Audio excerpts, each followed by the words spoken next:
Self-improvement and self-growth are words that we hear all the time around us, either from individuals who tell you that they want to improve their circumstances or by business people advertising courses and books and things that they have put together that you can use for self-improvement and self-growth.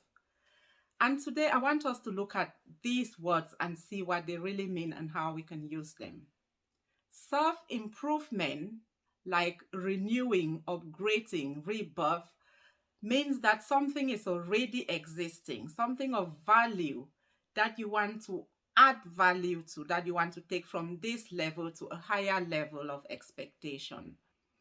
We all hear about renewing vows, renewing our faith and affirmation in Christ, or everything else. And this is really what I want us to reflect on today.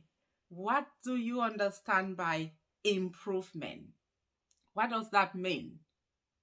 Proof, to improve something, new, to renew something, something that already exists, that has been pushed aside, dumped, minimized, neglected, and now you want to shine it again, uplift it, upgrade it, bring it to a higher level of value than the current position where it sits, either because of the value you seek to acquire or the value you see in that person or that thing that you think can be uplifted. My name is Aso, and I welcome you warmly to Clear Minds and Self-Healing. I want to appreciate my returning subscribers, and I implore you, if you're watching for the first time, to join us. This is a safe place for reflection and for growth. And this is why the topic of self-improvement really fits into the topics of this channel. I produce everyday content around social work, empowerment, healing, motivation, self-esteem, and self-confidence. Now, according to Jim Rohn, if you work hard at your job or employment, you earn more money. But if you work hard on yourself, you improve your value across board. You improve your personal value, you improve your financial value, and you improve your relationship value. And therefore, working hard on yourself gives you a fortune, whereas working hard at work gives you an increase in finances. Now, if we look at the topic of self-improvement, we will find that for you to be able and willing and seeking to improve yourself, it means that you see value above what you have at the moment. That you understand that you want to arrive at a destination which is more beautiful than the one where you're sitting at. It doesn't dismiss the value that you already had at your current location. It just means that you know that you can dust the dust off your back.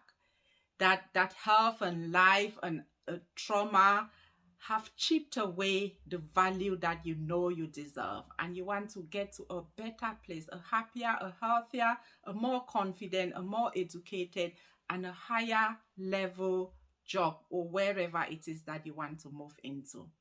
So what Jim Rohn has demonstrated here is that there's a significant difference between working on you and working hard to achieve external values. If you're a hard worker and you get promoted, you earn more money at work, and that's amazing, and we do celebrate that. But if your mindset and your sense of self and your confidence and your education has not changed, you will probably remain limited to some extent.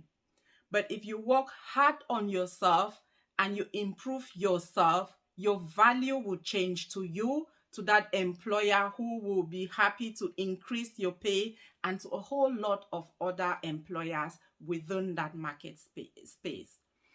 In the same sense, if you're employed as a cleaning worker and your boss is really horrible to you, and you choose to leave that boss and go find another cleaning job, you will have a better boss who makes you happier in your new cleaning job, and therefore your social circumstance has changed and you're happier within that role, but your internal circumstance has not changed because you still don't see yourself as meeting any role or boss to your own cleaning company.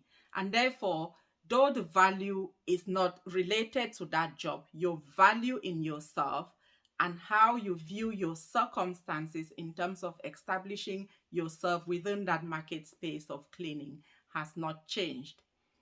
On the other hand, if you went to the gym because you want to change your weight, you want to change your health, you want to change your size, you're working extremely hard on yourself to acquire a value that doesn't exist yet, but that you seek very highly to acquire. And therefore, you work hard and you burn those calories and you break those bones in the gym to get to that desired health or weight or size. And when that comes, your confidence, your everything has improved. And so will other stuff in your external circumstances. Now, when you treat yourself, you do your nails, your hair, and everything, and you prune and tone to go out on a dashing date with somebody, that motivation has come from that date. You want to turn up looking fabulous and impress that person. But if every other thing about you does not give that same motivation and treatment, then your value in impressing you is so much less than impressing that employer and that partner and that friend. And that is often where we position ourselves. And that's why there is so much value in seeking self improvement and doing those things for yourself. That also includes leaving an abusive partner and getting into another abusive relationship just because you want to change the external, feel the love that comes from outside. You know that you're in a relationship, however appropriate it is, but you haven't invested in that love enough in yourself to see that I only deserve the best, that I demand to be treated in the best possible way. And therefore, there are different values in changing yourself, loving your social and external circumstances, and actually loving yourself internally enough to put yourself through isolation and loneliness and hard work to acquire more beautiful things that you know you deserve and that you seek to acquire. So, the amazing lesson with self improvement means self acceptance, accepting that you're sitting at a position at the moment which falls short of your potential and your value and your expectations, and therefore the willingness to put yourself through a certain amount of actions and identities and fears and anxieties to get into a different position where you've never been before, which potentially it's scary. And that's the venturing into the unknown, what we also call walking out of your comfort zone. Because if you think about it, the comfort zone is the noun, it's the known, it's the acquired, it's what you're living in, living with, what you accepted to be your current identity. But the way you improve is to boldly or scaringly step into a new zone of unknown where you're not familiar with the functioning of that identity, but you're willing and you trust yourself or your value enough to decide that it's worth it. And therefore, you take that bold step, just like the size that you desire when you go to that gym or the external increase that you want from that job. And that's how you seek improvement. You put yourself out into that unknown, scary space where you seek to acquire that new knowledge that will elevate you to that new level. You can do this by educating yourself in all areas, just reading a book, watching movies, interacting with different cultures, meeting people that you want to learn from that are different from your regular set of friends, changing your menu, being healthier, taking that time to investigate what you need, like drinking more water, walking more, running, and just that healthy mind, body, and space practice.